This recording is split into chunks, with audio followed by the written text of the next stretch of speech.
नमस्कार मित्रांनो, पुन्हा कर्तव्य आहे या मालिकेच्या आजच्या भागात आपल्याला असं बघायला मिळणार आहे की आता जयश्री बाकी सगळेच बाहेर बसून वाट बघत असतात. आकाशचं ऑपरेशन कधी संपतंय आणि डॉक्टरांशी कधी बोलता येतंय.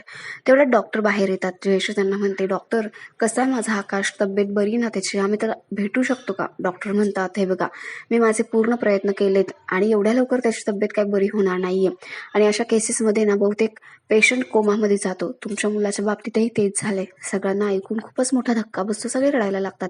जयश्री म्हणते, हे काय होऊन बसलंय डॉक्टर, प्लीज त्याला काहीही करा आणि लवकरात लवकर त्याला बरं करा आणि मला माझ्या आकाशला बघायचंय. त्यावर डॉक्टर म्हणतात, तुम्ही नाही भेटू शकत त्यांना.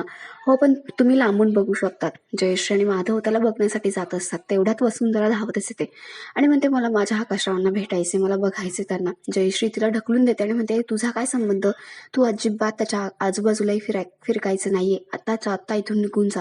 तुझ्यासोबतचे सगळे संबंध तोडलेत आम्ही, तुझ्यामुळेच हे सगळं काही होतंय. वसुंधरा म्हणते, आई असं काय करताय, मला एकदा भेटू द्या आकाशरावांना, त्यांना बघायचे आणि त्यांना काही होणार नाही, मी तुम्हाला सांगते. जयश्री म्हणते, तुझा काही संबंध नाही, तू आता इथे थांबायचं नाही, इथून निघून जायचं.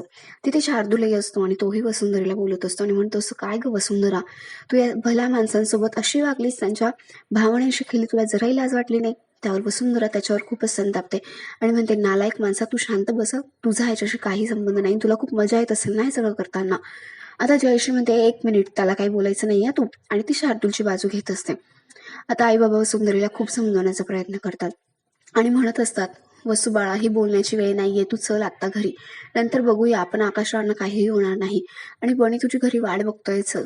आता जयश्री म्हणते, तुमची नाटकं ना घरी जाऊन करा, तुम्ही आमच्या समोर नाही करायची, आणि तुम्हा तिघांमुळेच माझ्या मुलाची ही अवस्था झाली. आज तुम्ही तिघही कारणीभूत आहात त्याला, आणि तुम्हाला मी सोडणार नाहीये.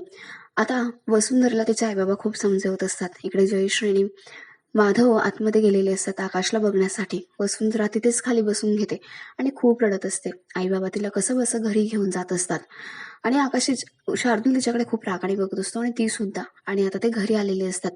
बनीला बघून वसुंधरेला खूपच आनंद होतो. बनी, कसं आहेस तू, असं ती विचारत असते. आणि तुला काही झालं तर नाही ना, त्या माणसाने तुला त्रास तर दिला नाही ना? त्यावर बनी म्हणतो, नाही गाई, मी ठीक आहे.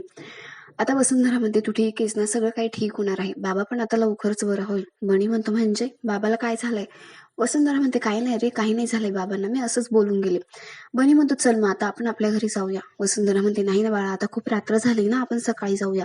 आणि ते कसं तरी त्याला समजवण्याचा प्रयत्न करत असते.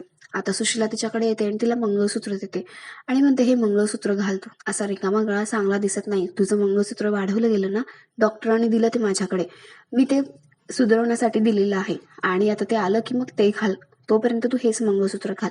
आणि वसुंधरा तिला थँक्स म्हणत असते. हॉस्पिटलमध्ये बाहेर सगळे बसलेले असतात. आता त्या सगळ्यांना लकी कन्व्हिन्स करतो आणि सांगतो की सगळ्यांनी घरी जा, मी इथे थांबतोय आकाश सरांची काळजी घेण्यासाठी.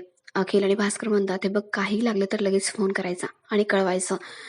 आता तो म्हणतो की हो ठीक आहे, तुम्ही सगळ्यांनी घरी जा, आणि सगळेजण घरी जातात.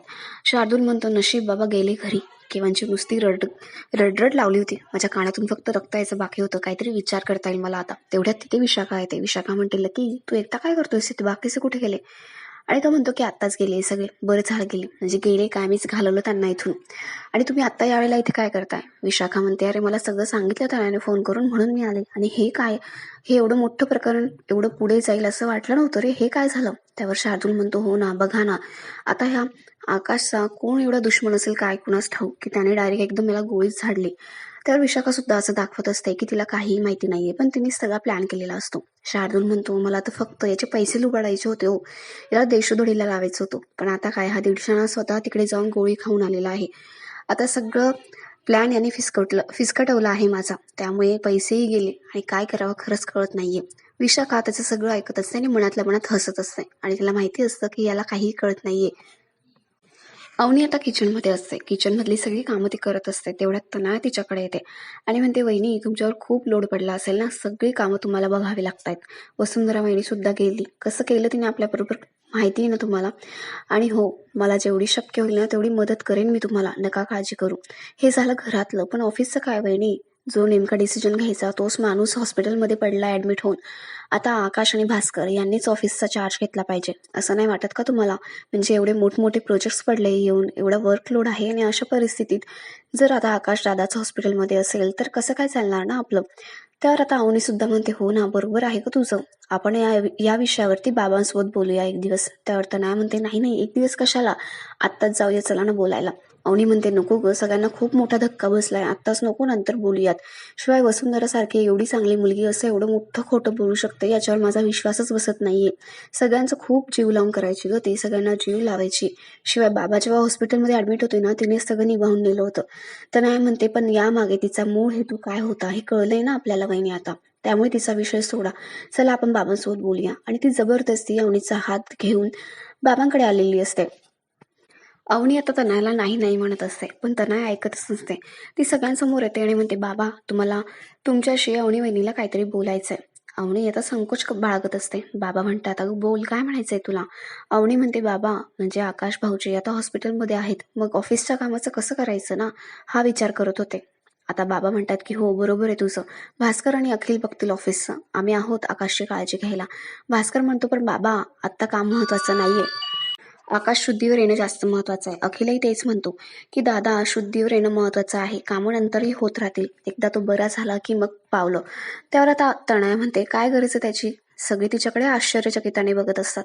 तनया म्हणते, मला असं म्हणायचंय की आकाश दादा बरं होईपर्यंत कामं थांबवण्याची काय गरज आहे असं म्हणायचं होतं मला. भास्कर म्हणतो, नाही नाही, आकाशच आतापर्यंत सगळे निर्णय घेत होता आणि त्यात आम्ही दोघांनी अचानक असं काम कसं बघायचं? जयश्री म्हणते, का नाही बघायचं, तोही तुमचाच भाऊ आहे ना, तुम्ही घेऊ शकतात तसे निर्णय, तुम्ही दोघांनीही कामाला लागा.